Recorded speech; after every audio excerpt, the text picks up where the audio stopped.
beaucoup d'être présent pour l'événement de ce matin qui sera animé par Laurent Benoudiz et Gilles Bossigère. On est ravis d'organiser cet événement. On a eu beaucoup d'inscrits, beaucoup de présents. Ça veut dire que c'est un sujet qui évidemment intéresse tout le monde. Je remercie donc nos animateurs de s'être rendus disponibles. C'est très apprécié, cet événement Café Fiscal. Donc, je vous disais, j'ai mis dans le chat mon adresse mail pour toutes les questions, mais n'hésitez pas à poser vos questions dans le chat.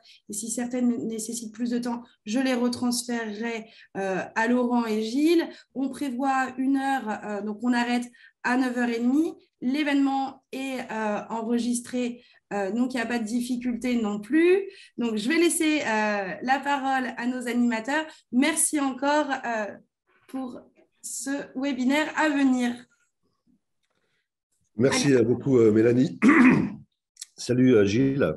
Bonjour à tous. On est ravis de pouvoir vous présenter les nouveautés, les difficultés en matière d'impôt sur le revenu. Alors, évidemment, on a fait une sélection. Ce n'est pas exhaustif. On ne va pas traiter tous les sujets, mais on va essayer de faire un point sur ce qui nous semble être à la fois nouveau et sur ce qui nous semble être des points d'alerte au moment où vous allez remplir votre déclaration 2042 et celle de vos clients.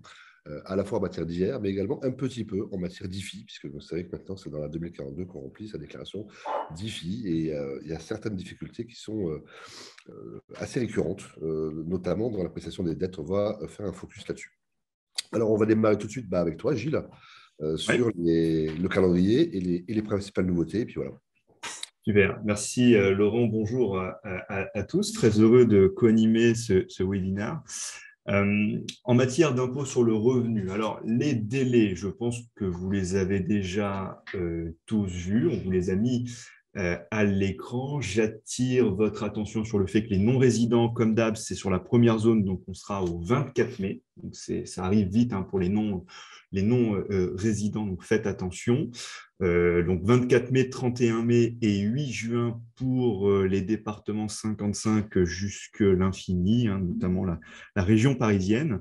Et dernière date, c'est le 8 juin pour les EDI faites par un expert comptable, et ce, quel que soit le département du contribuable. C'est Lionel Canesi qui a annoncé ça sur Union des libéraux il y a quelques jours. Donc, une mesure de souplesse attendue par les confrères et qui donc va peut-être soulager certains d'entre vous, mais c'est bien en EDI, donc pas en direct sur impôt.gouv, c'est en EDI via un logiciel, et il faut que la déclaration soit signée par l'expert comptable pour bénéficier de cette tolérance du 8 juin. Et puis alors pour l'anecdote, vous avez vu qu'on vous a mis la date pour la déclaration de papier, même si normalement plus personne n'est éligible au papier. J'ai simplement vu l'autre jour, en faisant une déclaration sur un client, que lorsqu'on déclarait un PACS ou un mariage, vous aviez une petite alerte. Si vous vous trompez sur la date du mariage et que vous voulez corriger, vous ne pouvez pas sur impôt.gouv et vous devez faire une déclaration papier. Donc, ça peut encore arriver. Si vous vous trompez, ça peut encore arriver, mais il faut se tromper vite parce que c'est le 19 mai pour le papier. Mais voilà, sur le principe, normalement, c'est tout le monde en voie électronique cette année, et donc vous avez les délais à l'écran. Sur les nouveautés, comme Laurent le disait, il n'y a pas grand-chose cette année, alors tant mieux, ça nous évite des nœuds au cerveau. Il y a quelques petites mesures, on en a retenu 6, qui pour nous sont les 6 principales, en tout cas celles auxquelles vous serez peut-être le plus confrontés avec vos clients ou avec des questions qui peuvent vous arriver. On va descendre ensemble ces 6 mesures.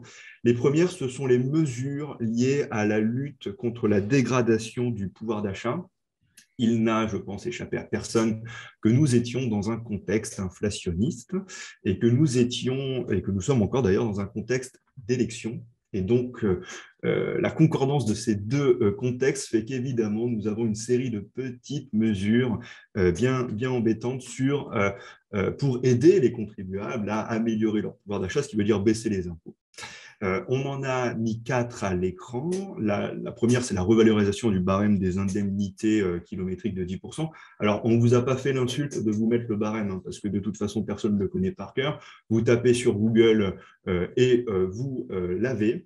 Pour vous donner simplement un exemple, sur la dernière tranche, vous savez, puisque c'est plafonné à 7 chevaux fiscaux, on est passé de 0,405 euros à 0,440 euros par kilomètre indemnisé. Donc voilà, faites attention au fait que le barème a été revalorisé de 10%. Vous allez chercher sur Google, ce sera plus simple que de vous le mettre dans le support. Autre point sur les indemnités de télétravail qui sont exonérées d'impôt sur le revenu.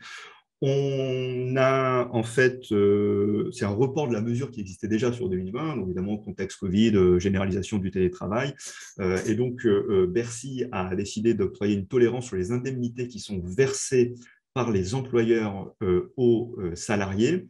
L'idée, c'est quoi? L'idée, c'est de considérer fiscalement les dépenses de télétravail comme étant des frais non courants, c'est-à-dire non inclus dans les 10% de frais que nous avons tous de plein droit. Et s'agissant donc de frais spéciaux, de frais non courants, eh bien, les indemnités qui sont versées par l'employeur pour couvrir ces dépenses ne sont pas imposées. Alors, attention, parce que le seuil qu'on vous a mis à l'écran de 580 euros, en fait, c'est le niveau en dessous duquel il y a présomption de non-imposition. C'est-à-dire qu'on considère que vous avez au moins engagé 580 euros de frais. Vous n'avez pas à justifier que vous avez effectivement engagé 580 euros de frais. Mais si vous avez touché une indemnité, par exemple, de 1 000 euros et que vous avez vraiment dépensé 1 000 euros de frais de télétravail que vous êtes en mesure de justifier, vous pouvez être exonéré sur ces 1 000 euros. Donc le 580 euros, ce n'est pas un plafond, c'est en fait une tolérance, une présomption, voilà, où on n'a plus besoin de justifier. Alors, dans les faits, sur la déclaration, normalement, dans le pré-rempli, ce n'est pas inclus, puisque le patron ne l'aura pas déclaré. Si vous passez en frais réels, eh bien, vous ne déclarez pas non plus l'indemnité, mais vous ne déduisez pas les dépenses, évidemment. Par contre, si vous avez plus de dépenses que l'indemnité que vous avez touchée, eh bien, vous déclarez l'indemnité, vous déduisez les dépenses. Mais donc, attention, si vous êtes en frais réels, vous n'imposez pas l'indemnité perçue de l'employeur. Par contre, vous ne déduisez pas les dépenses inhérentes. Sur la prime Macron, les fameuses primes, bon, ça, on est habitué maintenant, c'est 1 000 balles, 2 000 balles exonérées d'impôts. Et enfin, la dernière, vous savez, les primes inflation à 100 euros, ces primes qui ont fait hurler le pôle social de tous les cabinets parce que personne ne savait comment ça allait marcher. Bon, voilà, cette prime de 100 euros, elle est exo. Normalement, le pré-rempli ne doit pas l'inclure, donc ça ne devrait pas être un sujet. Mais n'oubliez pas, le cas échéant, de tenir compte de cette exonération. Le point suivant, Laurent, je veux bien que tu avances les slides. Est-ce que tu sais, Gilles, c'est une question, si la prime PEPA sera reconduite en 2022? Non, j'ai demandé à Emmanuel Macron, il ne m'a pas encore répondu, mais non, je n'ai aucune idée. On attend le gouvernement. Alors, mesure qui va concerner cette fois les chefs d'entreprise et donc potentiellement nos clients de manière un peu plus massive, les abattements pour départ à la retraite. Donc, vous connaissez le principe, c'est je vends mon entreprise, je pars à la retraite, eh bien, l'administration fiscale vous accorde un abattement de 500 000 euros sur la plus-value. Donc, c'est un abattement de 500 000 euros qui va vous permettre d'avoir une exonération d'impôt qui sera soit totale si votre plus-value est inférieure à 500 000 euros, soit partielle si votre plus-value est supérieure à 500 000 euros. C'est un abattement qui s'applique sur les plus-values sur titre et aussi sur les cessions de fonds de commerce et d'entreprises individuelles. Je vous rappelle rapidement les conditions. Il faut que ce soit une PME au sens communautaire, c'est-à-dire les 3 seuils, 50 millions de chiffre d'affaires, 43 millions de bilan, 250 salariés, donc c'est toujours 2 des 3 seuils. Il faut que ce soit une société opérationnelle, donc une activité commerciale, industrielle, etc. Et il faut que cette activité opérationnelle ait été exercée dans les 5 ans qui précèdent la cession. Donc, en clair, ça ne concerne pas les SCI. D'accord, ça, c'est toujours pareil, c'est toujours la même règle. Ça peut concerner les holdings. Alors, holding animatrice, j'en parle pas parce qu'évidemment, c'est une société opérationnelle par nature, mais les holdings, on va dire passives, ça les concerne si elle ne détient que et exclusivement des participations dans des sociétés opérationnelles. D'accord, donc les holdings un peu mixtes, ça c'est pas éligible. Faut que ce soit un siège dans l'Union européenne, enfin, l'Union économique européenne. Il faut que ce soit une société soumise à l'IS pour les cessions de titres. Conditions Conditions liées aux dirigeants. Il faut que les fonctions de dirigeants aient été exercées pendant les 5 années qui précèdent la cession. Il ne faut pas être actionnaire de la société qui reprend, c'est-à-dire qu'on ne se rachète pas la société à soi-même, hein, pour être très clair. Il faut avoir détenu au moins 25% du capital de la société avec son conjoint, ses enfants, etc. Donc l'idée, c'est d'exonérer les dirigeants entrepreneurs et pas les dirigeants salariés. C'est pour ça qu'il y a ce seuil de 25%. Et puis, dernière condition, qui est la plus importante et celle qui va nous intéresser aujourd'hui, c'est le fait que, comme c'est un abattement qui est accordé pour le départ à la retraite, il faut vraiment partir à la retraite. C'est-à-dire que, il faut cesser toute fonction de dirigeant, ne plus être dirigeant de la société, mais il ne faut pas non plus être salarié de la société. Et puis 2, et important, il faut faire valoir ses droits à la retraite auprès des caisses de retraite. Et donc, dans le régime de base qui existe depuis plusieurs années, il doit se passer au maximum 2 ans entre le moment où vous vendez votre entreprise et le moment où vous partez à la retraite, ou l'inverse, parce que ça peut être dans les deux sens. On peut partir à la retraite et vendre dans les 2 ans qui suivent, d'accord ? Mais le délai, c'est 2 ans. Vous avez 2 ans pour faire l'ensemble des trucs, c'est-à-dire démissionner de vos fonctions de dirigeant, vendre l'entreprise et faire valoir vos droits à la retraite. Vous le faites dans l'ordre que vous voulez, mais vous avez 2 ans pour le faire. Et donc, dans les nouveautés de la loi de finances de cette année, déjà, le dispositif a été prorogé de 2 ans. Bon, ça, on est habitué, hein, ça fait plusieurs fois qu'il est prorogé. Donc, il aura cours jusqu'en 2024. Donc, ça, c'est toujours sympa à savoir, ça existe toujours. Et surtout, et là, c'est vraiment lié au Covid, le délai de 2 ans que j'ai évoqué sur le fait que tu devais tout faire en 2 ans est passé à 3 ans. Mais il est passé à 3 ans uniquement dans le cas où tu pars à la retraite et tu vends après. Je le fais à l'envers. Si tu as vendu ton entreprise, par exemple en 2021, tu as encore 2 ans pour partir à la retraite, d'accord ? Ça n'a pas bougé. Par contre, si tu es parti à la retraite entre 2019 et 2021, le délai n'est pas de 2 ans pour vendre l'entreprise, il est de 3 ans. Alors, pourquoi ils ont fait ça ? C'est parce qu'ils se sont dit, il y a certainement des gens qui ont liquidé leur retraite en disant qu'ils allaient vendre l'entreprise dans les 12, 18 mois 24 mois qui arrivaient.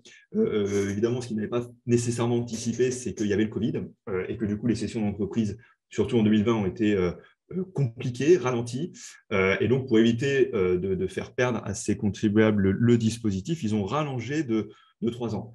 C'est pour ça que c'est vraiment dans le sens où vous avez lancé le compteur en prenant votre retraite, eh bien, vous avez 3 ans pour vendre l'entreprise. Alors, ça va assez vite, hein, parce que si vous avez pris votre retraite en 2019, il ne vous reste 19, 20, 21, donc ça y est, vous auriez dû la vendre en 2021. Voilà. Si vous ne l'avez pas vendu en 2021 en partant au 1er janvier 2019, c'est trop tard. Cette fois, vous ne pourrez plus avoir cet abattement de 500 000 euros. Alors, Gilles, on a plein de questions sur le sujet. Peut-être qu'il faudra qu'on refasse un café fiscal sur les plus-values de cession de titres, départ à la retraite, exonération 151, etc. Je ne sais pas si on peut répondre à tout parce qu'il est déjà 46 et on n'en est qu'au deuxième point et on en a quand même un certain nombre. Ouais, on va avancer, on répondra, mais enfin, oui, la réponse... voilà, on vous réinvitera pour un focus particulier sur les plus-values de cession d'entreprises individuelles et de titres de société, parce que sinon, ça va être trop compliqué. Allez, on avance, ça marche. On avance. Je répondrai sur le chat tout à l'heure, pas de souci. Alors, domicile. Alors là, on va aller très vite parce que ce n'est pas une nouveauté, c'est une réassurance, on va dire. Donc, le crédit d'emploi à domicile, c'est le jardin, le ménage, la nounou que je paye. J'ai le droit à un crédit d'impôt de 50% sur ces dépenses. On avait un commentaire de l'administration fiscale qui disait si jamais la prestation inclut des prestations qui vont en dehors du domicile, donc par exemple, je vais chercher les gamins à l'école, voilà.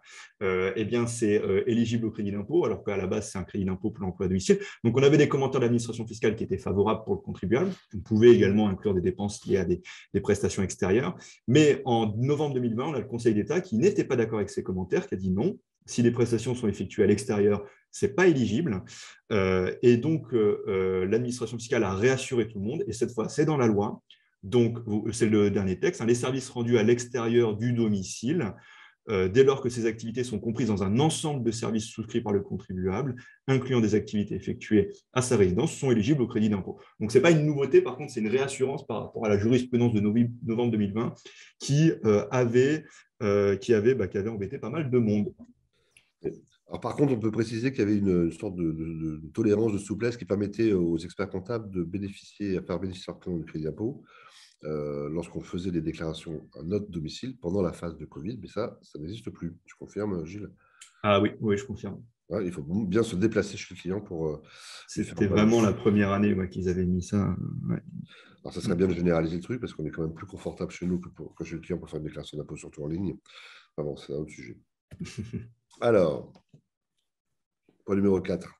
Alors, un petit crédit d'impôt qui ne va pas vous amener très loin, c'est le crédit d'impôt pour l'installation de systèmes de charge de véhicules électriques. Donc, en gros, c'est quand vous mettez une prise chez vous pour charger vos véhicules. Alors, on en parle parce que c'est un truc qui devient quand même assez courant également. C'est tous les investissements qui auront été faits dans votre résidence principale ou votre résidence secondaire. Vous avez le droit à un crédit d'impôt de 75% de ces dépenses, que vous soyez propriétaire ou locataire du logement, donc résidence principale ou résidence secondaire. Il y a un plafond, ce plafond, c'est 300 € de crédit d'impôt, ce n'est pas la base, c'est le crédit d'impôt qui est plafonné à 300 €. Donc, par installation, sachant que chaque foyer a la possibilité de faire une installation par conjoint, donc si vous êtes deux, ça fait 2 installations, et dans la résidence principale et la résidence secondaire. Donc, si vous êtes marié, que vous avez une résidence principale et une résidence secondaire, ça fait 4 installations. Alors, il faut les faire, les installations, il faut évidemment les faire. Et vous avez le droit à 4 fois 300 €, c'est-à-dire 1200 € de crédit d'impôt au max. Donc, pensez à poser la question parce que c'est un truc qui devient quand même assez courant aujourd'hui. Et puis, même si c'est que 300 €, c'est toujours bon à prendre.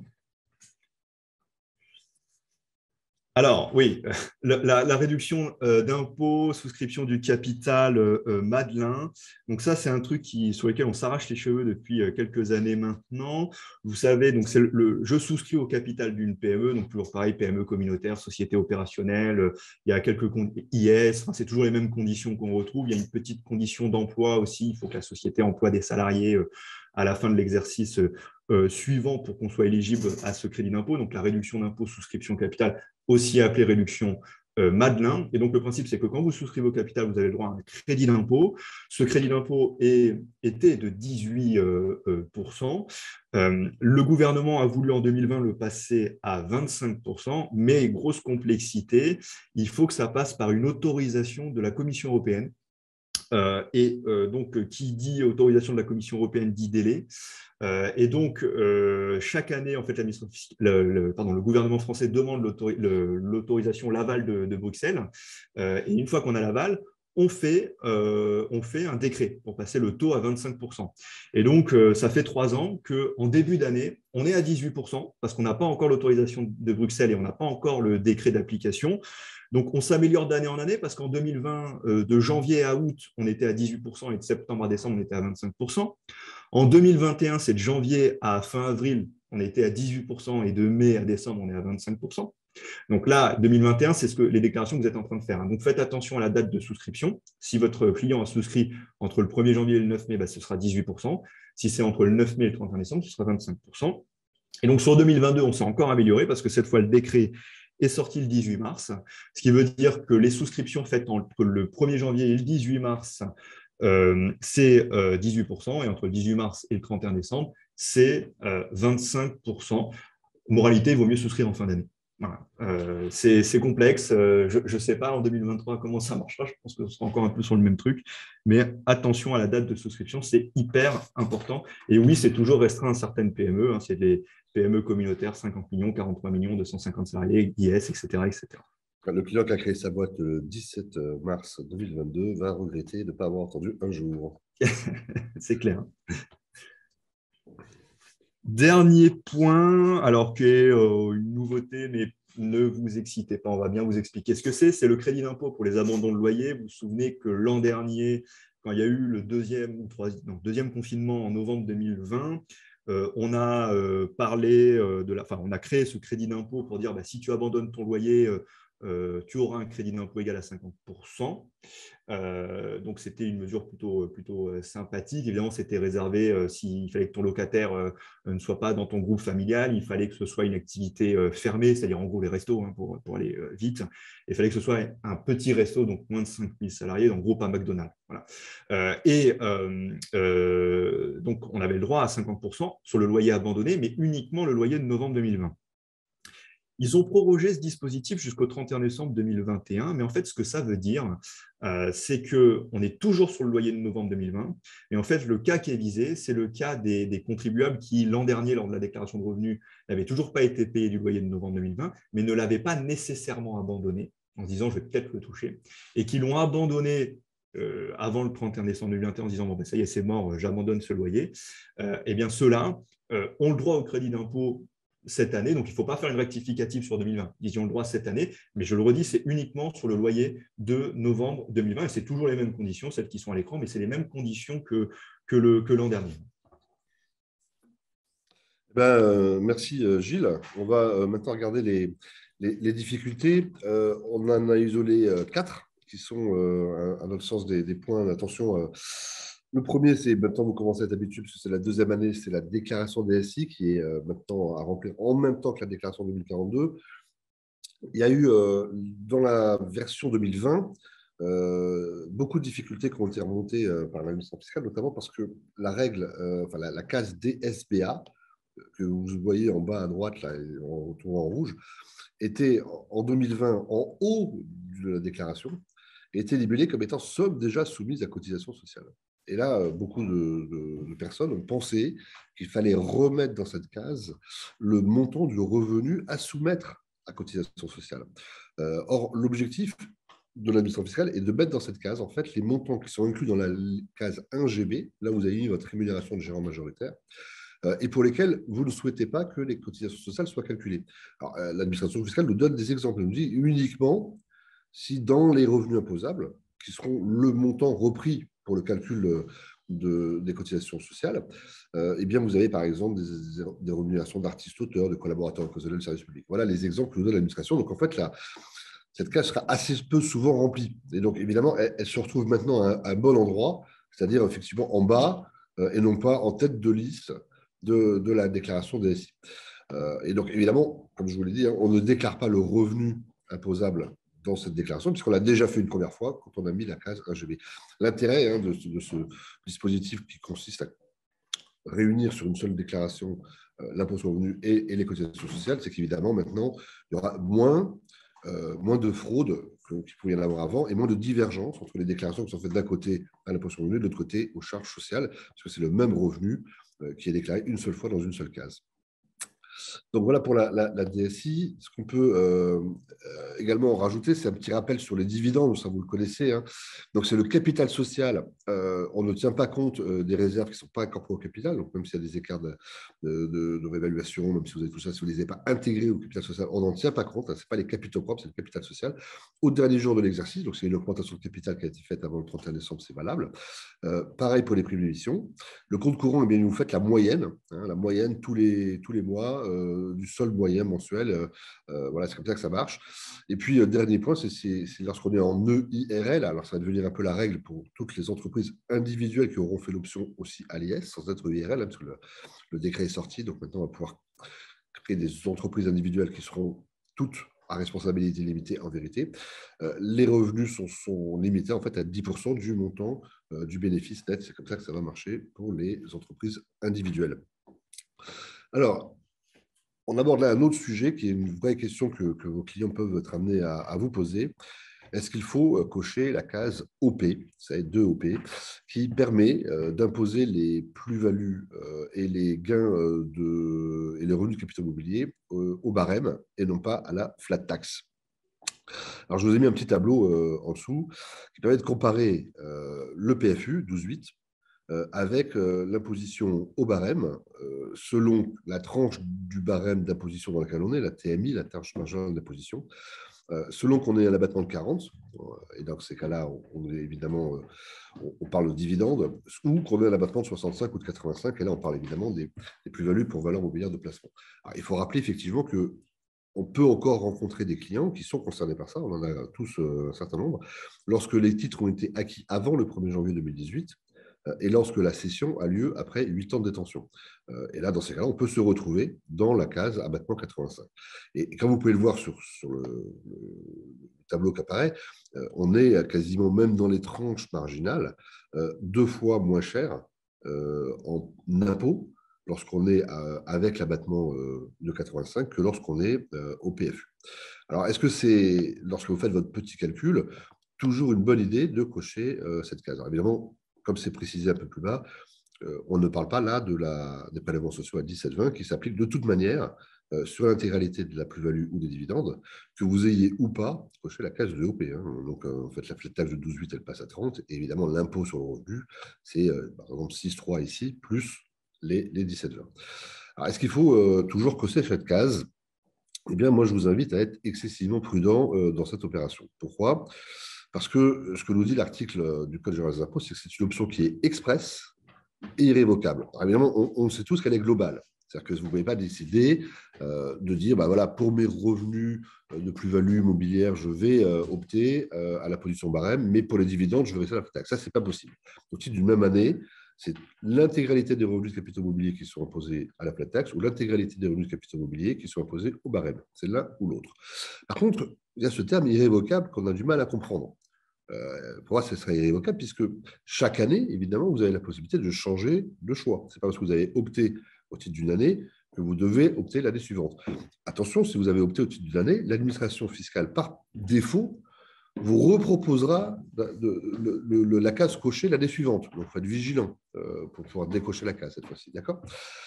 Et donc, on s'est interrogé sur le fait de savoir ce que voulait dire irrévocable. Et notamment, il y avait une question qui a été posée par Valérie Rabault le 15 février 2020, qui a reçu une réponse positive qui dit: est-ce que dans le cas du droit à l'erreur, si je n'ai pas coché la case et que je m'aperçois que j'aurais eu un intérêt à le faire, est-ce que je peux, malgré le fait que ce soit irrévocable, cette option, modifier? Et là, l'administration nous a répondu que, bien que ce soit au moment de la déclaration et que ce soit en théorie irrévocable, on peut, dans le cas du droit à l'erreur, vous permettre de cocher la case a posteriori.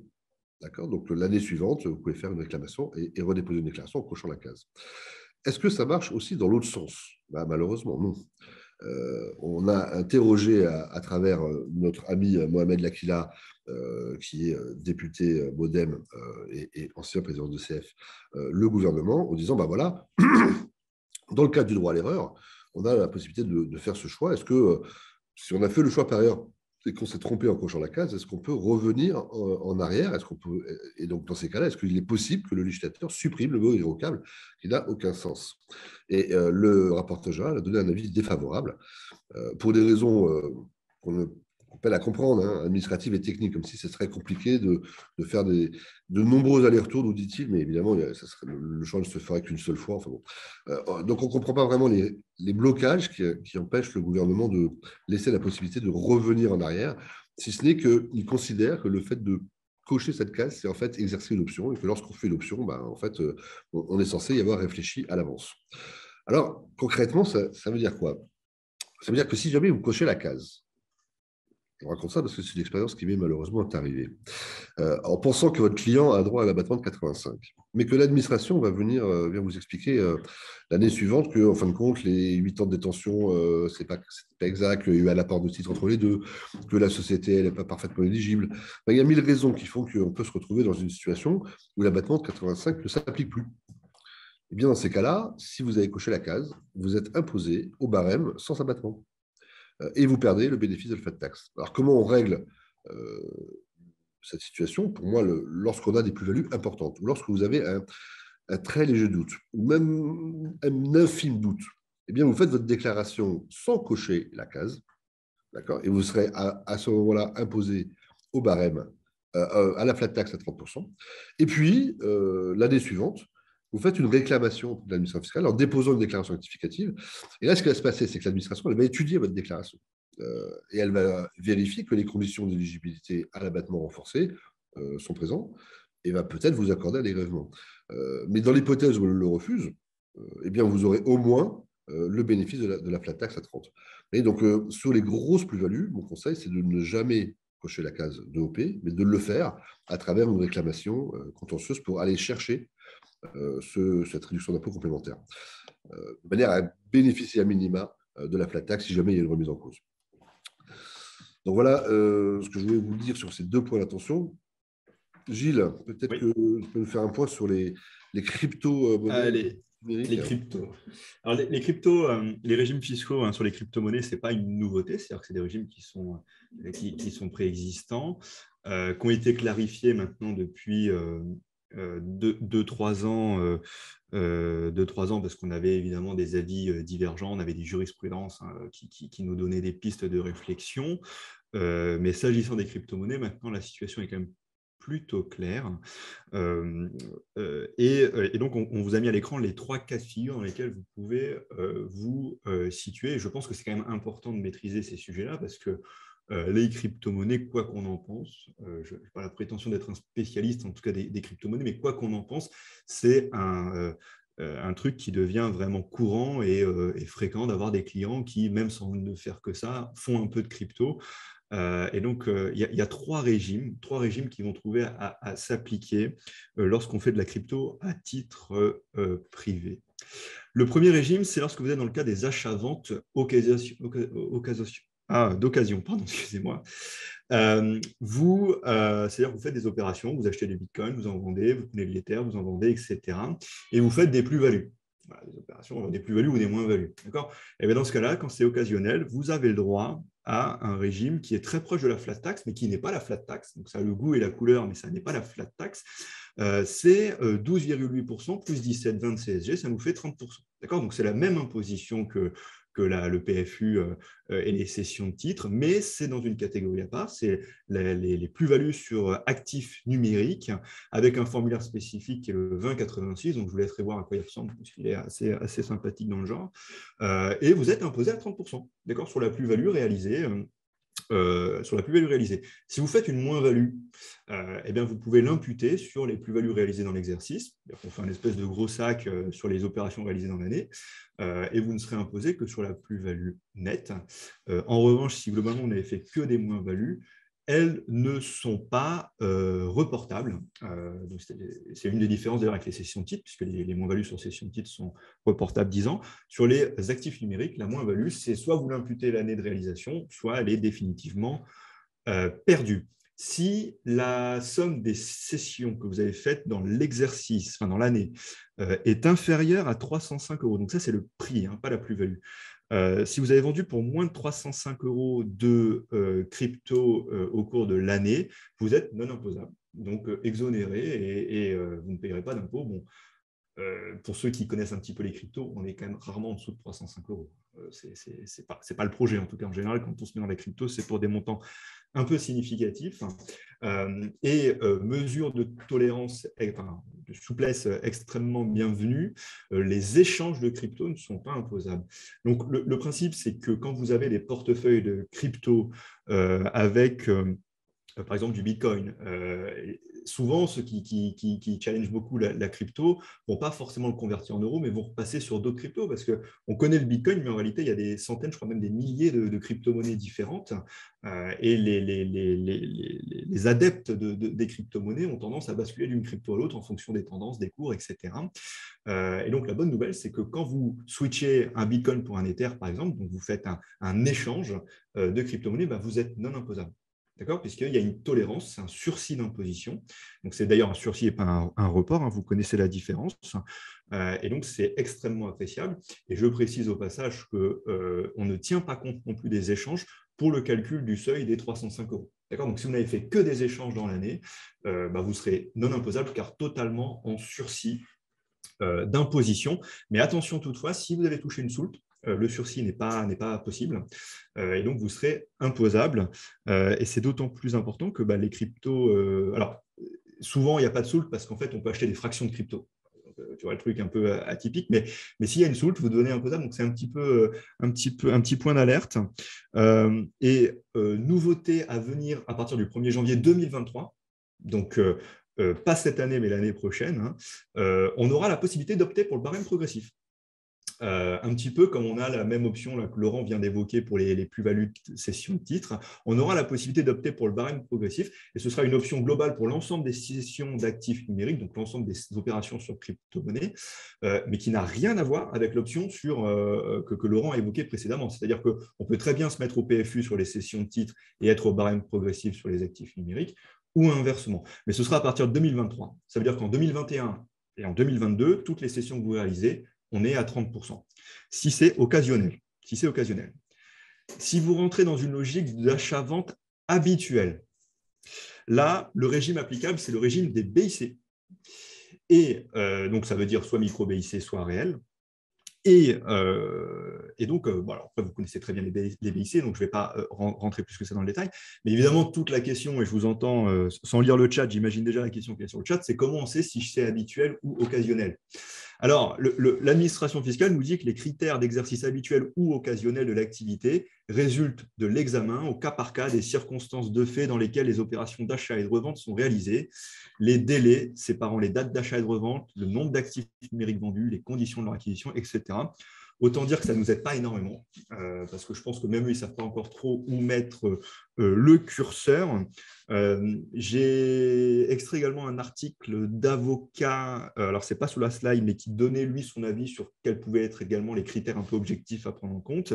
Donc, il évoque le nombre et la fréquence des opérations, l'échelonnement dans le temps, la nature et la technicité des opérations, puisque mine de rien, il y a certaines cryptos qui ne sont pas forcément accessibles à tous, la diversité des cryptos, l'importance du portefeuille, l'importance du profit réalisé. Bon, nous, on aime bien les seuils en euros, en date, machin, mais ça, on n'a pas, malheureusement, ça reste encore très subjectif.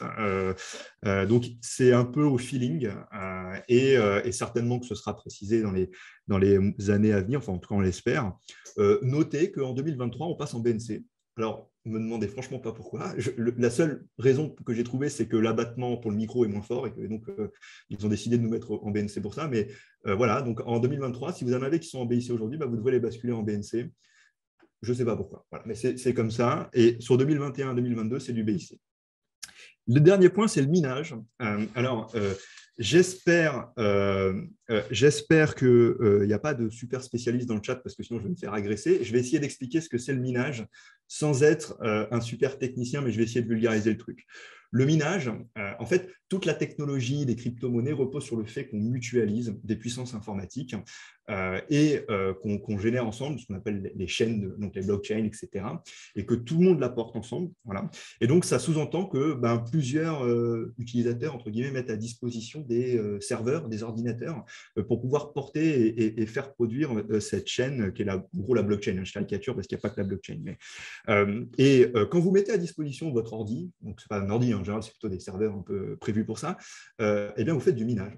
C'est-à-dire que comme vous rendez service à la communauté, on vous rémunère en vous filant des crypto-monnaies. D'accord ? Donc, l'exemple, c'est le Bitcoin. Quand vous faites du minage en blockchain, on vous donne des Bitcoins. D'accord ? Et donc, le fait de mettre à disposition sa puissance informatique vous permet d'être rémunéré en crypto-monnaie. C'est ça le minage. D'accord ? Alors, souvent, on a des dépenses qui sont liées à… Parce qu'on se dit, oui, moi, je peux laisser mon ordi. Mais en fait, on a des dépenses. Déjà, il faut des cartes graphiques, des trucs un peu spéciaux, hein, des trucs qu'on voit un petit peu. Et puis, surtout, vous avez votre facture EDF qui explose. Alors, si chez vous, vous avez votre facture EDF qui augmente et vous ne comprenez pas pourquoi, vous allez dans la chambre des gamins, vous allez voir s'ils ne sont pas en train de faire du minage, parce que souvent, c'est ça. D'accord ? Vous avez les factures EDF qui explosent. Et c'est pour ça que vous êtes rémunéré. Et donc, le régime fiscal du minage, c'est le BNC. C'est le BNC, parce que vous savez, c'est la catégorie fourre-tout, mais donc ça a été clairement clarifié. Il y avait déjà une jurisprudence qui nous disait que c'était en BNC. Donc, c'est-à-dire que vous avez… Alors, toujours pareil, si vous êtes en micro, vous connaissez abattement, etc., 34%, et vous pouvez être en réel. Si vous êtes en réel, vous avez les dépenses principalement d'électricité et puis de matos à faire passer. Et puis, vous êtes imposable sur les crypto-monnaies que vous recevez. C'est-à-dire que vous êtes rémunéré sur un Bitcoin. Alors, j'attire votre attention quand même sur un point, c'est qu'il y a un petit doute sur la date d'exigibilité, la date à laquelle on est imposé. C'est-à-dire que sur le principe, on a globalement tendance à estimer que quand tu fais du minage, tu reçois une crypto-monnaie. Donc, par exemple, je vais dire des trucs aberrants, mais tu reçois un bitcoin, ça vaut 30 000 balles. Donc, tu as reçu 30 000 euros, un actif qui vaut 30 000 euros, tu es imposable sur ces 30 000 euros au moment où tu as reçu la crypto-monnaie. Donc, l'idée, c'est de se dire que le mineur, il est imposé à la réception de la crypto-monnaie parce qu'il s'est enrichi à ce moment-là. Bon. Il y a eu quelques articles d'avocats qui disent « petit doute » parce que quand on lit la jurisprudence du 26 avril 2018, le juge écrit qu'on est imposable, quand on est mineur, on est imposable en BNC sur les gains issus de l'opération de cession de la crypto-monnaie. Donc, certains avocats se demandent si le juge a voulu étendre ou préciser que l'imposition n'avait pas lieu quand tu recevais ta crypto-monnaie, mais quand tu la revendais et que tu la convertissais en cash. D'accord ? Je pense qu'ils se font un peu trop d'espoir, à titre personnel. Mais il y a des avocats qui estiment avoir vu une idée sous-jacente du juge. On vous l'a mis à l'écran parce qu'honnêtement, ce n'est évidemment pas un sujet qui est hyper tranché, mais sachez qu'il y a ces deux opinions doctrinales sur la date à laquelle on est imposable en matière de minage. Voilà ce qu'on pouvait vous dire sur les cryptos. Alors, les NFT, c'est encore autre chose. On est juste en train d'arriver à trouver un régime fiscal pour les cryptos qu'ils nous ont sorti les NFT. Alors, déjà, les NFT, ce n'est pas une crypto-monnaie. C'est vrai qu'on a un peu tendance à penser que c'est la même chose. Mais non, les NFT, c'est encore autre chose. Alors, ça ressemble très, très fort parce que c'est évidemment le même écosystème, c'est les mêmes parties prenantes. Un NFT, c'est un actif numérique qui a pour caractéristique d'être nécessairement unique et d'être identifié comme étant nécessairement unique, puisque avec sa propre clé qui est ancrée dans la blockchain. D'accord ? Alors, je pense que là, j'ai déjà fait décrocher pas mal de monde, mais pour expliquer concrètement ce qu'est un NFT, vous avez l'image du petit singe, qui est donc une image qui vaut, je crois, plusieurs centaines de milliers d'euros, si ce n'est millions d'euros. Et alors, pourquoi ça vaut ça ? Parce qu'en fait, elle est unique. C'est-à-dire qu'il y a un seul propriétaire. Alors, vous voyez, moi, j'ai fait un copier-coller, mais c'est une copie. Et il y a un propriétaire qui l'a acheté, ou peut-être qu'il ne l'a pas acheté, mais en tout cas, aujourd'hui, ça vaut des centaines de milliers d'euros. Si je veux lui racheter la propriété de cette image, ça vaut des centaines de milliers d'euros. Et donc, on pourrait se dire que ça ressemble à de la crypto très fortement, mais en fait, il y a une vraie divergence entre une crypto-monnaie et un NFT. C'est dans la définition même de ce qu'est un NFT. Un NFT, ça veut dire non-fungible token, c'est-à-dire un token non fongible. C'est-à-dire que quand j'ai une image, j'en ai qu'une. Et elle est unique par définition. Et c'est d'ailleurs l'essence même du NFT. C'est de créer l'unicité, le fait qu'il n'y a qu'un seul actif qui sera identifié. Alors qu'un bitcoin et un bitcoin, c'est totalement fongible. Donc, on a un petit doute sur le régime fiscal applicable. Laurent, tu peux passer sur la slide suivante. Donc, on a trois options. La première option, c'est qu'on considère que c'est un actif numérique, auquel cas on est éligible, comme le Bitcoin, les crypto-monnaies, c'est à 12,8 plus 17,20, potentiellement barème progressif en 2023. La deuxième option, c'est de considérer que non, on n'est pas tout à fait sur un actif numérique parce que ce n'est pas fongible, donc on n'est pas tout à fait sur la même idée, et auquel cas ce serait une plus-value sur meuble, donc c'est du 19 plus 17,20, les fameux 36,20 qu'on retrouve sur les plus-values sur meubles, avec abattement de 5% par année après la deuxième année, une exonération au bout de 22 ans. Donc, c'est le régime classique des plus-values sur meubles, et c'est celui sur lequel les cryptos étaient imposables avant qu'on ait le régime spécial des actifs numériques.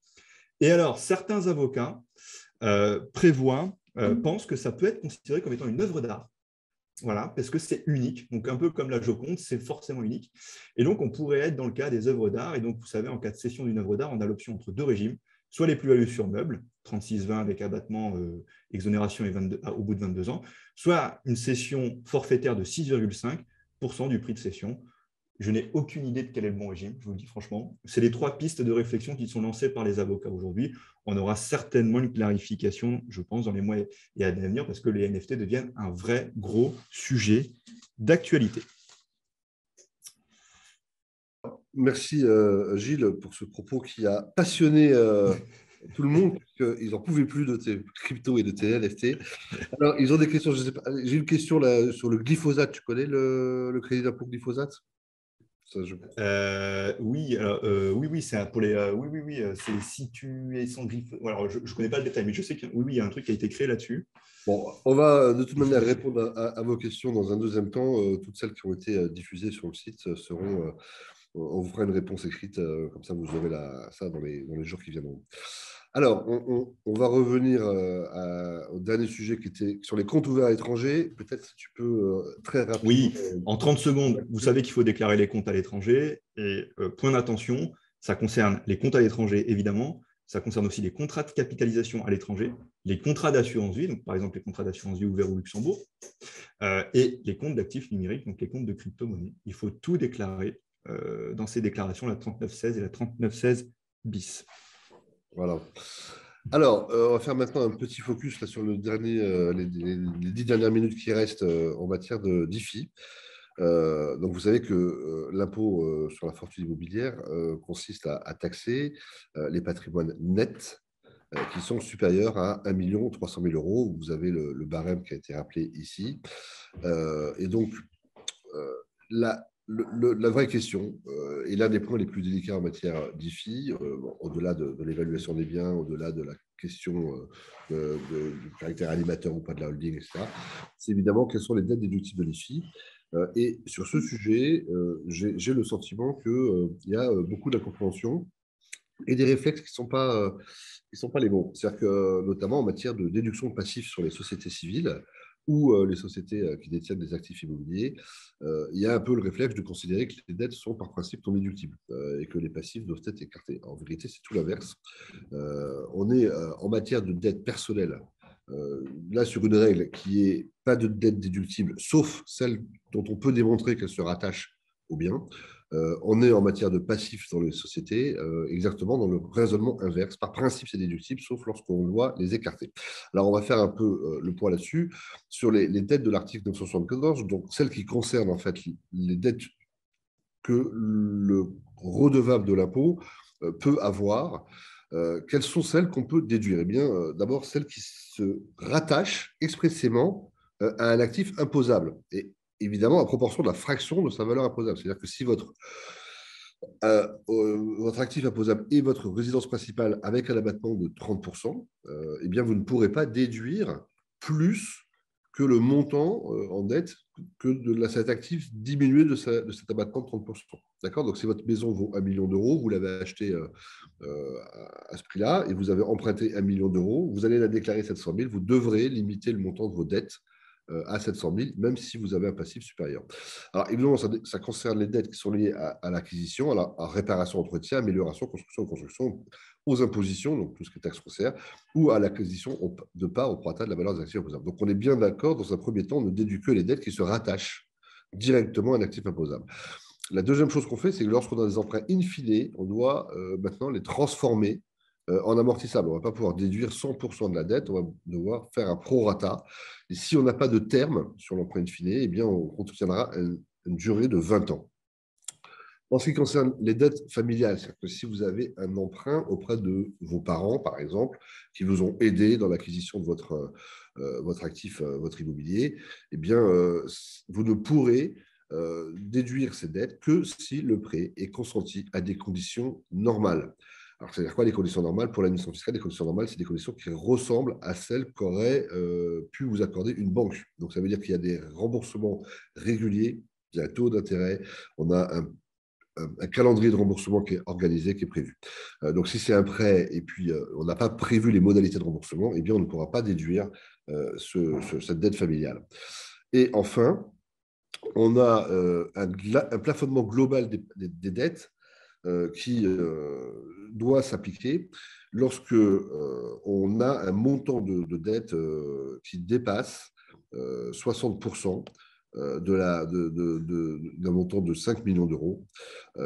Et dans ce cadre-là, eh bien, vous devez caler le montant de vos dettes. Et on a un petit exemple ici qui est prévu, quelles sont les dettes réellement admises. Vous pouvez y éviter ce plafonnement dans l'hypothèse d'être capable de démontrer que ces dettes-là n'ont pas été mises en place dans un objectif principalement fiscal. Alors, comment on peut apprécier cet objectif principalement fiscal? Il n'y a pas beaucoup de réponses à cette question. Il y a une évidence, c'est dans l'hypothèse où ces dettes, dans tout état de cause, sont indispensables à l'acquisition du patrimoine immobilier. D'accord? C'est-à-dire que si vous n'avez pas la trésorerie sur votre compte en banque, je ne vois pas comment l'administration pourrait vous expliquer que cet emprunt que vous avez fait pour acheter un bien immobilier a été fait dans un objectif fiscal. Vous l'avez fait évidemment dans un objectif qui était de financer l'acquisition du bien parce que vous n'aviez pas d'autres sources. Maintenant, la question qui se pose, c'est quid si les fonds sont bloqués dans un compte courant d'associé d'une société commerciale ou une société opérationnelle. Quid si vous avez des contrats d'assurance vie? Est-ce que vous allez pouvoir expliquer à l'administration fiscale que c'était quand même plus intéressant financièrement de ne pas procéder à un rachat ou la liquidation de votre contrat d'assurance vie et de procéder à un emprunt compte tenu des taux, etc. Voilà, donc tout ça, ça nécessite un peu d'explication si vous voulez dépasser cette limite en termes de plafonnement global des dettes personnelles. Ça, c'est pour la partie dette du contribuable. Maintenant, on a un autre article, l'article 973, qui lui vise les passifs qui apparaissent dans le bilan d'une société qui détient un bien immobilier imposable. Et donc, on a 4 cas qui sont identifiés. Le premier, c'est la vente à soi-même, l'acquisition d'un bien à un redevable qui contrôle avec son foyer fiscal la société bénéficiaire. C'est-à-dire concrètement, vous aviez un bien immobilier dans votre patrimoine propre, vous avez décidé de le céder à une société civile immobilière, vous avez fait un emprunt pour cela, eh bien, vous allez devoir retraiter l'emprunt qui a été fait parce que le bien que détient la société civile était un bien qui était à vendre dans votre patrimoine personnel. Vous avez bien acquis un bien qui appartenait à votre foyer fiscal avant à l'opération. Donc ça, c'est des ventes à soi-même. L'idée, c'est évidemment de ne pas se faire circuler les biens pour recréer de la dette en les localisant dans les sociétés civiles. Lorsque vous avez des dettes qui sont contractées auprès d'un membre de votre foyer fiscal à proportion de la participation qu'il détient. Donc là, c'est les comptes courants de vous-même, d'accord? C'est-à-dire que vous avez un compte courant dans la société. Est-ce que ce compte courant est déductible ou pas? Auprès d'un membre de son groupe familial, même principe, ou auprès d'une société que vous contrôliez, même principe. Et là, ce que nous dit la mission fiscale, c'est que les paragraphes 1, 2 et 4 ne s'appliquent pas si le redevable justifie que le prêt n'a pas été contracté dans un objectif principalement fiscal. D'accord? Donc là, on va retrouver ces deux notions. 1, le prêt principalement fiscal. 2, le caractère normal. Et le caractère normal, lui, ne s'applique que pour les dettes auprès d'un membre de son groupe familial. D'accord? Donc le groupe familial, c'est vos parents, vos ascendants, vos descendants. Le foyer fiscal, c'est vous, évidemment, et vos enfants rattachés. Donc comment on traite ça concrètement? Ce qu'il faut bien comprendre, c'est que on retrouve ici en fait l'article, mais mis de manière différente. Soit vous êtes redevable ou membre du foyer fiscal, soit vous êtes un membre du cercle familial. Et donc, il faut qu'on vise évidemment les dettes qui sont constituées pour l'acquisition d'un actif imposable et ou certaines dépenses afférentes à tels actifs. D'accord? Donc, c'est-à-dire que seules les dettes qui peuvent faire l'objet d'un retraitement sont celles qui visent l'acquisition d'un actif imposable à proportion de la participation qui est détenue. Et donc, soit vous êtes capable de justifier l'objectif principal de placement fiscal si vous êtes dans le cas du deuxièmement du 3, du 2, du 973, soit vous êtes dans les conditions normales du prêt pour le 3, du 2. C'est plus compliqué les conditions normales du prêt, hein, lorsque c'est un apport en compte courant qui a été fait par votre père pour vous donner un coup de main dans la SCI pour acheter le bien, puisque là, il va falloir parler des conditions normales du prêt, que quand c'est votre compte courant à vous, où là, on parle d'objectif principalement fiscal. D'accord? Alors, comment. Et puis, depuis le 1er janvier 2019, puisque au début, la règle du prorata temporis sur les crédits in fine n'existait pas pour les comptes courants de société et les emprunts pour les sociétés, n'existait que pour les dettes personnelles. Ça a été rajouté au 1er janvier 2019. Ils se sont dit, on a fait une erreur, on a un trou dans la raquette, on va le corriger. OK? Alors, je vous ai fait un petit tableau ici qui rappelle en fait les règles à appliquer en la matière. La première question, évidemment, c'est de savoir si le compte courant a servi à financer l'acquisition d'un actif imposable par le redevable ou son foyer fiscal.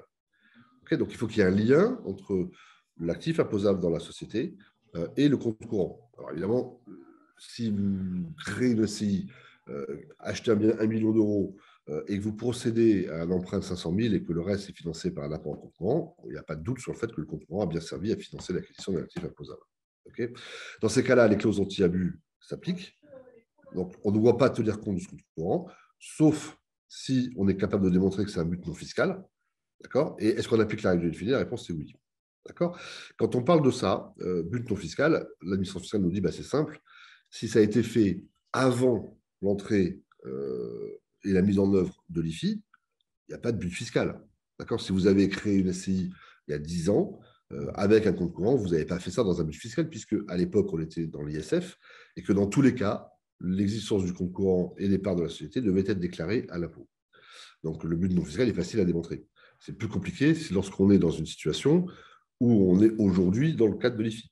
La question, c'est est-ce que quand vous avez mis en place le schéma avec votre SCI, votre compte courant, vous étiez proche de devenir imposable à l'IFI ou au contraire, vous étiez assez loin de l'imposition à l'IFI. Et dans ces cas-là, évidemment, l'appréciation est différente. Si vous étiez loin d'être imposable à l'IFI, on peut considérer que vous n'avez pas fait ça dans un but fiscal, mais plutôt patrimonial. Si par contre vous étiez à la limite de l'IFI et que le fait de procéder à un apport en compte courant dans une société civile vous aurait permis de rester en dessous des seuils. Là, peut-être que le but fiscal serait reconnu par l'administration fiscale. Donc ça, on parle du compte courant qui a servi à acquérir le bien. L'autre compte courant, c'est celui qui a servi à acquérir un actif imposable, mais par le cercle familial. Donc, on était dans le deuxième cas qu'on a vu tout à l'heure. Est-ce que la clause anti-abus fonctionne? Oui. Et là, évidemment, l'exception, c'est le caractère normal du prêt. Donc, si vous avez créé une SCI, vous avez acheté un bien et vous avez demandé à vos parents de vous donner un coup de main en apportant un peu de compte courant, eh bien, vous pourrez déduire ce compte courant de la valeur de l'actif que si vous êtes capable de démontrer que c'est un prêt normal. C'est-à-dire que vous avez procédé à un remboursement régulier de ce prêt. Okay. Maintenant, lorsqu'on parle d'un apport qui rembourse l'emprunt bancaire qui a financé l'acquisition de l'actif, est-ce que cette dette doit être retraitée? La réponse est non. D'accord? Si on revient juste sur la définition précédente, on nous dit bien qu'on doit retraiter, ne sont pas pris en compte les dettes contractées auprès d'un redevable pour l'acquisition d'un actif imposable et ou dépenses afférentes à un tel actif. Dans ce cadre-là, les apports en compte courant que vous faites, non pas pour financer l'acquisition de l'actif, mais pour rembourser l'emprunt bancaire qu'a financé lui l'acquisition de l'actif, ne doit pas être retraité. C'est bien une dette déductible et il n'y a pas besoin de la mettre de côté.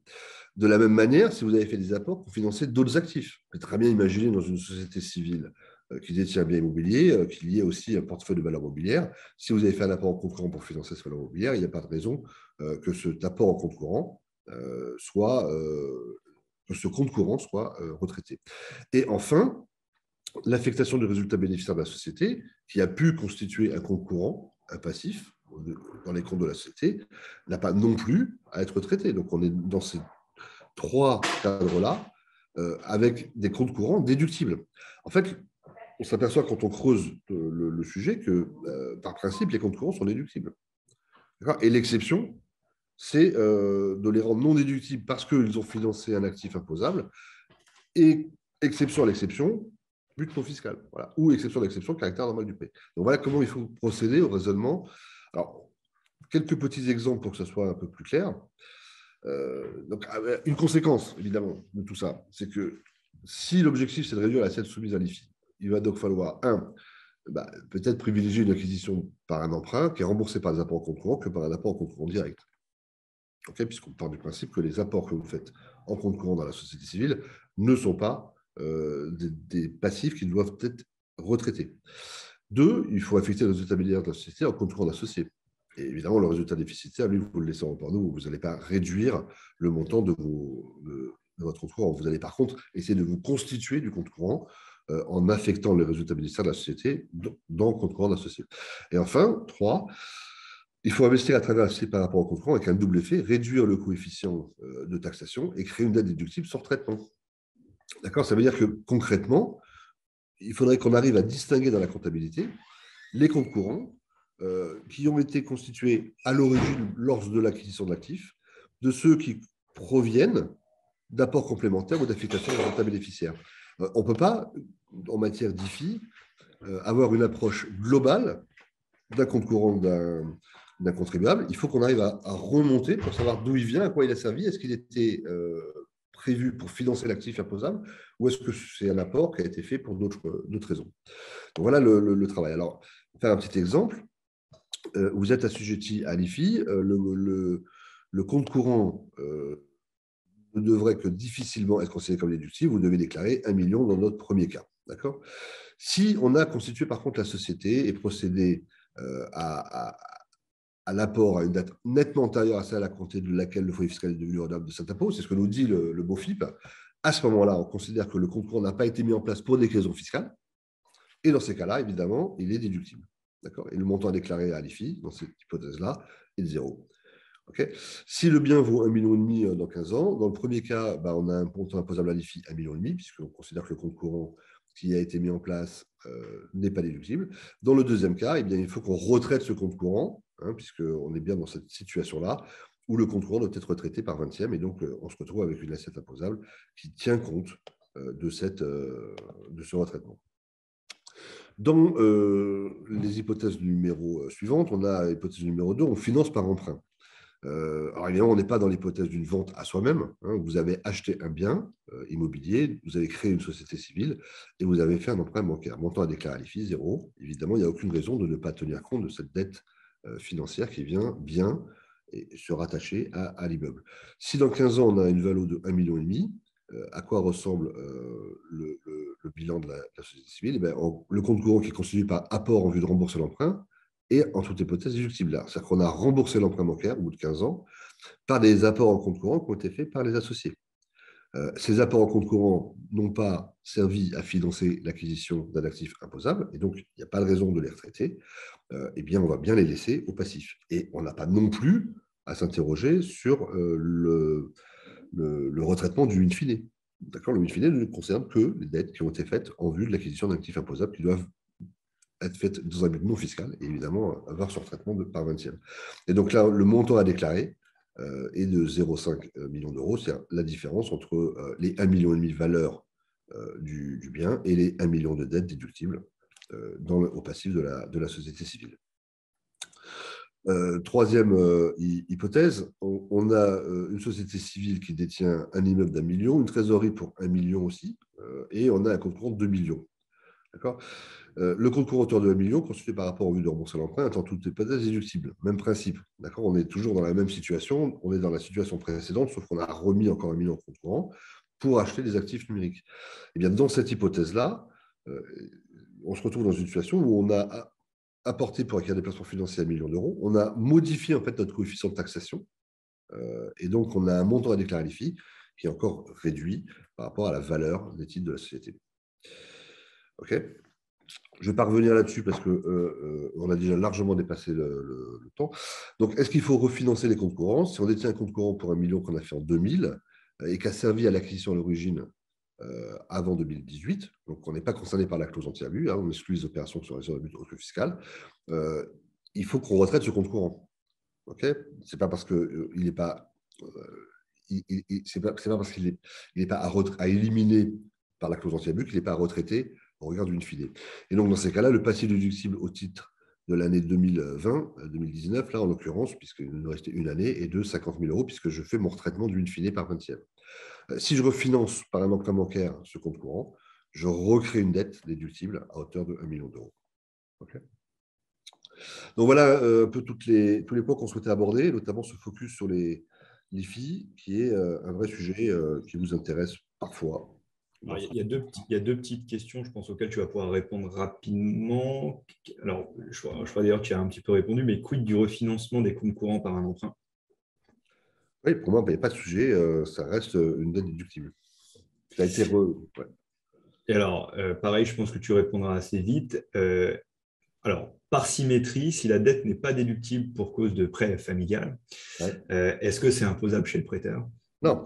La seule chose qui est imposable, ce sont les actifs immobiliers. Et donc, le fait d'avoir un passif non déductible ne le rend pas imposable. Et de la même manière, si le passif était déductible, il ne serait pas pour autant imposable entre les mains du prêteur. D'accord. J'avais un client qui détenait une société civile dans laquelle il avait apporté un compte courant et qui était propriétaire d'un immeuble qui était occupé par sa fille. D'accord.